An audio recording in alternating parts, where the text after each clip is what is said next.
King Kakuchi ឬក៏ប្រាសាទមាសដែលជនជាតិខ្មែរយើងនិយមហៅថាប្រាសាទមាសហ្នឹងឈ្មោះពិតរបស់វាគឺរគឺអុនជីអញ្ចឹងនៅពេលដែលសង្គ្រាមអូនីនបានបញ្ចប់ក្មួយរបស់យូស៊ីមីស៊ឺបានកសាងវត្តនេះឡើងមកម្ដងទៀតហើយដាក់ឈ្មោះថា King Kakuchi រហូតមកដល់សព្វថ្ងៃនេះ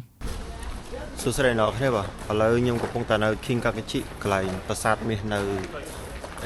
ខេត្តខ្យូតូហើយនេះជាលើកទី1របស់ខ្ញុំឯងដែលមកកន្លែងប្រាសាទនេះអញ្ចឹងតិចទៀតខ្ញុំនឹងចូលទៅក្នុងឲ្យអ្នកទាំងអស់គ្នាមើលថាប្រាសាទនឹងវាបែបម៉េចអញ្ចឹងឥឡូវខ្ញុំកំពុងតែនៅកន្លែងច្រកទ្វារនេះជាកន្លែងច្រកទ្វារដែលនឹងដើរចូលទៅក្នុងហើយកន្លែងនេះធំដែរមានកន្លែងប្រាសាទអីកន្លែង2 3កន្លែងតែដែលកន្លែងដែលខ្ញុំចាប់អារម្មណ៍ជាងគេគឺកន្លែងប្រាសាទមាសហ្នឹងហើយថ្ងៃនេះមកដែរមកម្នាក់ឯងហើយដេកនៅផ្ទះសុកថ្ងៃសម្រាប់អញ្ចឹងក៏នឹកឃើញជិះមកលេងអញ្ចឹងនេះជាបរិយាកាសនៅម្ដុំប្រាសាទហ្នឹង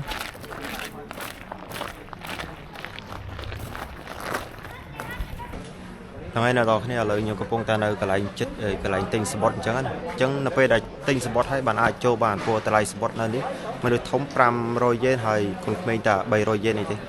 ហើយចាំមើលចាំខ្ញុំចូលទៅខាងក្នុងចាំខ្ញុំថតឲ្យទេសភាពឲ្យអ្នកទាំងអស់គ្នាមើលនៅខាងក្នុងទៀតថាវាស្អាតបែបម៉េច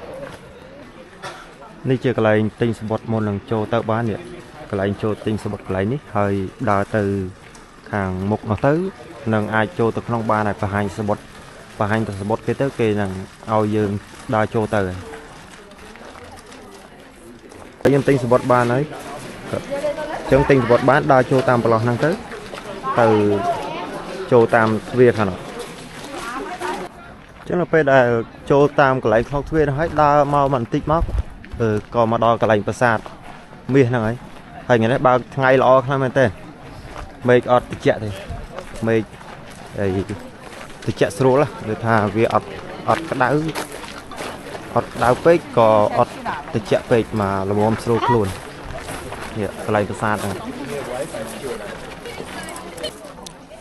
មនុស្សច្រើនមែនទេរកតែកន្លែងថតរូបអត់បាននៅខាងនោះអាចនឹងចាំងថ្ងៃតិចឯងដោយសារតែមេឃនេះបើកថ្ងៃ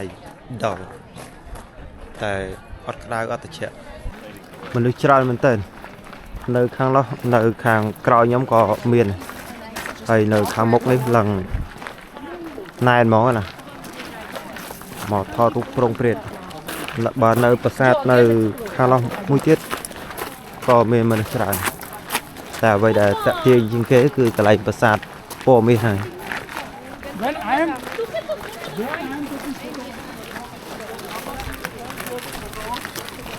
ខ្ញុំស្មាប្រាសាទនឹងធ្វើពីមាសតាតែគេលាបពណ៌មាសតាដល់ពេលត្រូវថ្ងៃទៅចាំងល្អហ្មងណានេះជារូបភាពអីនៅខាងក្រៅនៅពេលដែលមានធ្លាក់ព្រើធ្លាក់អីចឹងគឺបែបនេះហើយនៅនេះរូបភាពជាន់ទី1វាមានទាំងអស់3ជាន់ទី1មានរូបព្រះបែបនេះហើយនេះគឺជាជាន់ទី2មិនដឹងថាអ្នកនរគ្នាមើលនៅក្នុងកាមេរ៉ាឃើញច្បាស់អត់ទេហើយនេះជាជាន់លើបងអស់មកម្នាក់ឯងអត់បានថតរូបស្លឹកទេបានតែថតវីដេអូយកព្រោះអីអត់មានអ្នកថតឲ្យអញ្ចឹងណាចាំមើលតិចទៀតខ្ញុំនឹងដើរទៅមកកន្លែងទៀតថតឲ្យអ្នកនរគ្នាមើលថានៅកន្លែងនេះមានប្រាសាទអីខ្លះក្រៅពីប្រាសាទមាសហ្នឹងអញ្ចឹងណា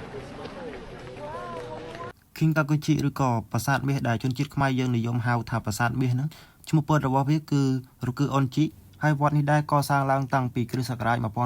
1397ហើយវត្តនេះដែរបានត្រូវដុតកំទេចជាច្រើនដងដោយសារតែសង្គ្រាមអូនីនអញ្ចឹងនៅពេលដែលសង្គ្រាមអូនីនបានបញ្ចប់ក្មួយរបស់យូស៊ីមីស៊ឺបានកសាងវត្តនេះឡើងមកម្ដងទៀតហើយដាក់ឈ្មោះថា King Kakuchi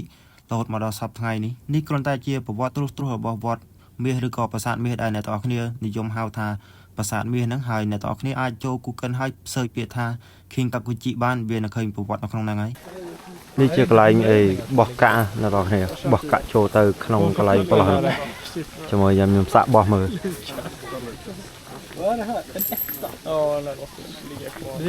ចូលដល់ណាហេបោះម្ដងចូលមកវាជាបទពិសោធន៍ថ្មីមួយដែលមកកន្លែងនេះហើយ ta bỏ cặp vậy lên ta nói dạng này ta tại vậy đã đái cửa bạn tới bạn thọt rụp sơ lắc chỉ mùi nâng cái lạnh phát sát mì nâng chẳng á tại các bạn thọt video đấy ớt mày hà hai bên tập nhầm đa màu đo khăn lên nó có miền cái lạnh kì group sạc ra bố chia đôi ta nơi không ai dương đã dương tàu vọt tới miền group của Phật giáo này đôi ta ní chẳng tại nơi Japan mà đang thà kì group bài mà chẳng á hai bên tập nhầm đa tranh pi cái lạnh hay nhầm có bạn cho tới crom tới buổi riêng là nghĩ đây nhầm trời chi lan từ theo vinh chẳng ngày bị theo nhầm đại hai nơi cái lạnh không thuê cho tới crom ní và sân chơi nè chơi chất thọt rụp vinh sờ bộ plong thọt rụp xa chả ai thọt nó lại mà đồng chỉ đá đi các bạn đây hay là cái cho tranh đi đây dương ai ta tranh từ ban tầm một cái dòng ai làng mò lơ ban tê đời sa ta nó lại cho chỗ cái miền lụa bọt lụa ấy chẳng là bờ sân chỉ dương ở đào châu tam và lo cho tranh ấy dương ai đào châu ban tê đời sa cái miền khang san thì sau cái cò cái lại nè cái mơ ca khó trơn nó cái lại nâng cái nơi diêm chẳng nè hai bờ sân chỉ là đó khi trong mà lên cái lạnh bờ sàn miền này ấy bờ sân chỉ mò mong buồn cái là ấy cái bật chụp lụa bọt ấy tại bờ sân chỉ nè châu từ cái nóng ai nơi đào lên thọt rụp thọt ấy ban thò mà đa chẳng nè à nói nhưng cũng ta từ cái lại lang krong là bảy chi lang krong từ lọp từ tè vinh chẳng nè đời xa thì nhầm tranh bị cái lạnh bờ sạt mau lang mong pram chiang đá hay là về đá tranh mà đo cái đá nhầm trôi chlong khno từ cái lạnh đai nhầm cho lắm bảy chi lang từ tè nhầm vinh chẳng nè là ngay này tao kia ở con sập cả tam đan video mới đi chụp hình video cày cho mùi đồng nào cùng san bọn nhom nó bật Japan có được chưa caro nó 100 ngày bọn nhom nó bật Japan chụp hình video cày bye bye ở con tràn